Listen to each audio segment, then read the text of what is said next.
بسم اللہ الرحمن الرحیم. میں ہوں ڈاکٹر مدیحہ بطول نظام ٹی وی پوڈ کاسٹ سے. آج ہمارے لیے بڑے اعزاز کی بات ہے کہ ہمارے درمیان ایک ایسی ہستی موجود ہے جو سماجی، سیاسی اور ایک بہت ہی علمی رہنما کی حیثیت سے ہمارے ساتھ موجود ہیں. محترم میاں وحید احمد صاحب کو ہم خوش آمدید کہتے ہیں. تھینک یو ویری مچ سر. نظام ٹی وی آفس آپ کو ہم سارا ہمارا اسٹاف جو ہے بہت بہت خوش آمدید کہتے ہیں. جیسا کہ محترم میاں وحید احمد جو ہے مسلم لیگ کاف کے صدر ہیں لاہور کے، اور اس کے علاوہ ان کی سیاسی خدمات کی تو مثال اپنی جگہ. یہ سابقہ گورنر کے کوارڈینیٹر بھی رہے ہیں. تو اس لحاظ سے ہم آج سیاست، ریاست کے حوالے سے بات کریں گے ان سے. سر، آج جو صورتحال ہے سیاست کی، اس بارے میں آپ کیا کہنا چاہیں گے؟ بسم اللہ الرحمن الرحیم. میں سمجھتا ہوں جی کہ سب سے پہلے تو میں آپ کا شکر گزار ہوں کہ آپ لوگوں نے مجھے موقع دیا، اور آج مجھے نظام ٹی وی پہ فرسٹ ٹائم موقع مل رہا ہے بات کرنے کا.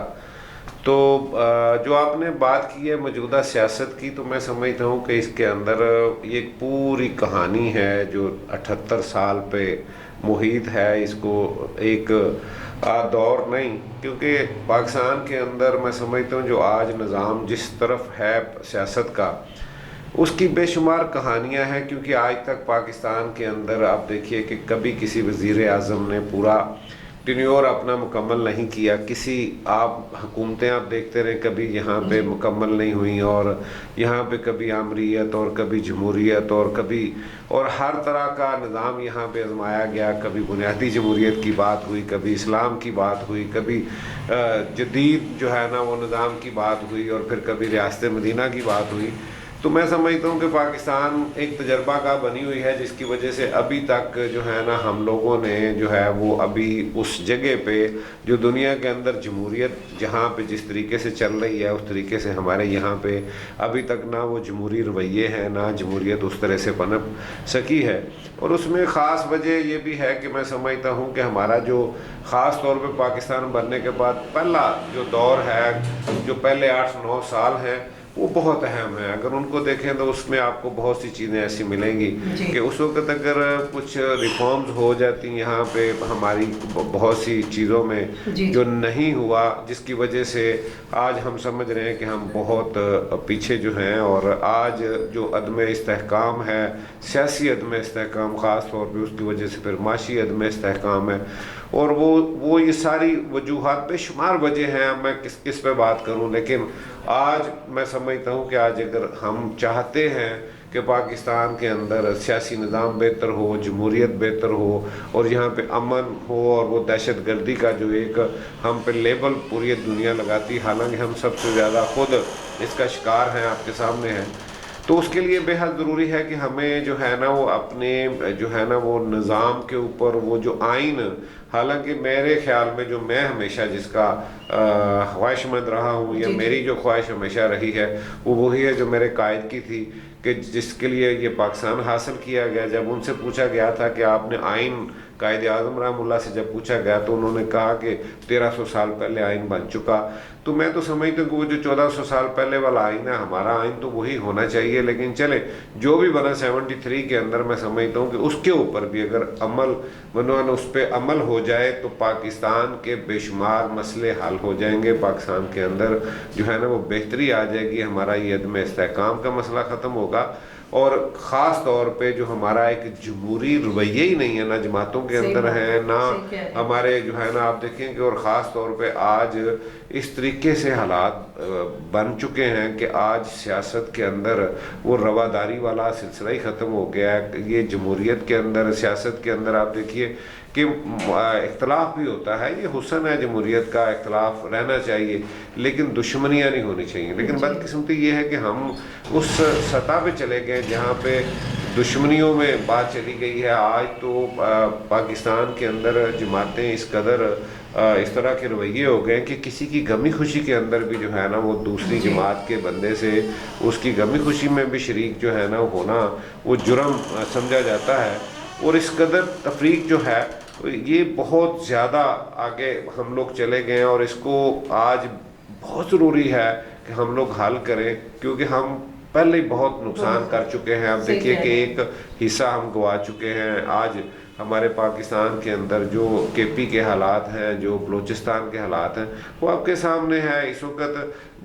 میں سمجھتا ہوں کہ تمام ہماری جتنی سیاسی ایلیٹ ہے، جتنے ادارے ہیں، جتنے جو ہے نا اس ریاست کے پلر ہیں، سب کو اپنا اپنا رول ادا کر کے پاکستان کے اندر وہ رواداری والا معاملہ، وہ جس مقصد کے لیے یہ ملک حاصل کیا گیا تھا، اس پہ واپس آنا ہوگا۔ اچھا سر، سیاست کا تعلق ہمیشہ ہم کہتے ہیں خدمت کے ساتھ ہے، کیا آج کے دور میں آپ سمجھتے ہیں کہ خدمت کا جذبہ ہے؟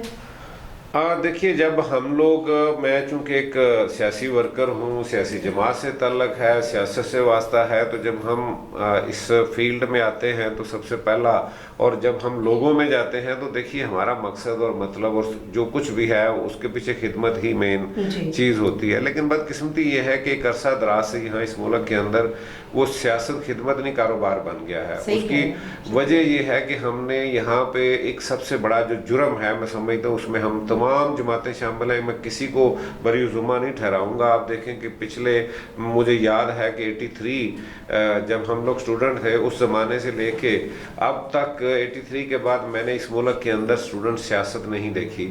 میں نے اس کے بعد یہاں پہ جو ہے نا وہ لیبر کی، یہاں پہ ٹریڈ کی، یہاں پہ باقی جہاں جہاں بھی سیاست ہوا کرتی تھی، اس طریقے کے ساتھ ہم نہیں دیکھ رہے، جس کا نتیجہ یہ ہوا کہ جن نرسریوں سے جو ہے نا لیڈرشپ نے آنا تھا، وہ بالکل اس وقت وہ ان کو بند کر دیا گیا ہے۔ یہ سب سے بڑا میں سمجھتا ہوں لاس ہے۔ اور دوسرا ایک اور نقصان جو ہے وہ میں سمجھتا ہوں کہ بلدیات، کیونکہ دنیا کے اندر آپ دیکھیں کہ جہاں پہ بھی جتنے بھی ترقی یافتہ ممالک ہیں، وہاں پہ جو لوکل گورنمنٹس ہیں وہ یہ جو ہے نا وہ بہترین وہاں پہ کام کر رہی ہیں، اور چھوٹے موٹے جو کام ہوتے ہیں، جو ڈیولپمنٹ کا خاص طور پہ کام ہے، یا لوگوں کا آپس کے اندر ایک جو معاملات ہیں، وہ ہمیشہ لوکل گورنمنٹس کرتی ہیں۔ لیکن بدقسمتی یہ ہے کہ ہمارے یہاں عرصہ دراز سے اس کو وہ اہمیت نہیں دی جاتی۔ حالانکہ ہمارے جو جب آمریت ہوتی ہے یہاں پہ، تو آپ دیکھیے کہ ایوب خان کا دور دیکھ لیں، آپ جنرل ضیاء کا دور دیکھ لیں، آپ پرویز مشرف کا دور دیکھ لیں،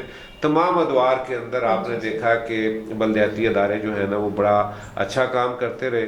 اور آج بھی میں سمجھتا ہوں کہ وہاں سے آپ کو لیڈرشپ بھی ملے گی، وہاں پہ آپ کو ہمارا ایک یہاں خاص طور پہ بہترین نظام ہوا کرتا تھا، پنچایتی نظام۔ آپ دیکھیں کہ وہ جب ہی ممکن ہے جب گلی محلے سے لوگ ہوں گے، گلی محلے سے وہ لوگوں کو جانتے ہیں، ایک دوسرے کے ساتھ ان کے کریکٹر کو جانتے ہیں، اپنے کاموں کو جانتے ہیں، یہ چھوٹے موٹے جتنے بھی کام ہیں۔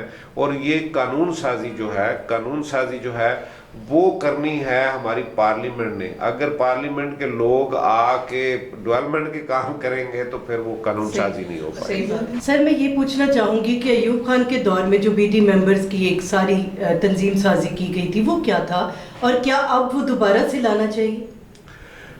دیکھیں، ہر تینوں ادوار اگر آپ دیکھیں کہ وہ ایوب خان کا دور جو بی ٹی ممبرز کا ہے، اس کے بعد جنرل ضیاء کا جو بلدیات کا نظام تھا، جو اس سے پھر اور بہتر جو ہے نا پرویز مشرف کے دور میں ہوا، تو وہ اصل میں وہ نچلی سطح تک وہ اختیارات کی منتقلی جو ہے، جو حق ہے ہر ایک کا، میں سمجھتا ہوں کہ اس زمانے میں یہ ضرور ہوا۔ اور ان لوگوں نے باوجود اس کے کہ وہ آمریت، وہ حالانکہ وہ جمہوریت کے نہ قائل تھے، نہ انہیں کوئی ووٹ کی ضرورت تھی، نہ، لیکن انہوں نے ایک نظام چلانے کے لیے وہ کام کیا۔ اور اس سے دیکھیں کہ آج آپ کی اسمبلیوں کے اندر وہی لوگ جو کسی زمانے میں بیٹی ممبر تھے، یا کسی زمانے میں وہ بلدیات میں کونسلر تھے، یا ناظم یا چیئرمین تھے، وہ آج آپ کی پوری پارلیمنٹ میں، اسمبلیوں میں۔ لیکن یہاں پہ ایک جو مس ہے ایریا، وہ میں سمجھتا ہوں وہ ہے اسٹوڈنٹ سیاست۔ وہ جہاں سے آپ کو پڑھے لکھے، وہاں سے ایک ایسی قیادت آپ کو ملنا تھی، جو لیڈرشپ جو ہے نا وہ جہاں سے آپ کو ملنا تھی، وہ میں سے ہم دیکھ رہے ہیں کہ مڈل کلاس فیملیز کے جو لوگ ہیں، بچے ہیں، ایسے نوجوان ہیں، وہ کم نظر آتے ہیں سیاست میں، ایسا کیوں ہے؟